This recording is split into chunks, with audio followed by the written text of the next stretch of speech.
Hi guys, pink ரோஸோட பெட்டல்ஸ்லாம் நிறையா என்கிட்ட இருந்தது. இதை வச்சு நான் பார்த்தீங்கன்னா இன்றைக்கி ரோஸ் மில்க் எசன்ஸ் எப்படி மேக் பண்ணுறதுன்னு தான் காமிக்க போகிறேன். ஃபஸ்ட்டு இப்போ பார்த்தீங்கன்னா இதெல்லாம் நல்லா வாஷ் பண்ணி வச்சுக்கலாம். ஃபஸ்ட்டு போய் வாஷ் பண்ணலாம். பார்த்தீங்கன்னா நான் இந்த குட்டி இதுக்கு தான் நான் ட்ரான்ஸ்ஃபர் பண்ணிட்டேன். ட்ரான்ஸ்ஃபர் பண்ணிவிட்டு வாஷ் பண்ணலாம். பண்ணிட்டோம். நம்ம எசன்ஸ் செய்கிறதுக்காக ஒரு கிளாஸ் தண்ணி எடுத்துக்கலாம். அதுவும் இந்த கிளாஸ் அளவு. கிளாஸில் ஒரு 3/4 கிளாஸ் எடுத்துக்கலாம். ஃபஸ்ட்டு ஸ்டவ்வை பற்ற வச்சுக்கலாம். ஸ்டவ்வை பற்ற வச்சாச்சு.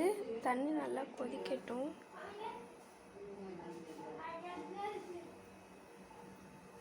கொஞ்சம் பார்த்தீங்கன்னா நல்லா இது மாதிரி பபிள்ஸ் வந்தோடனே பார்த்தீங்கன்னா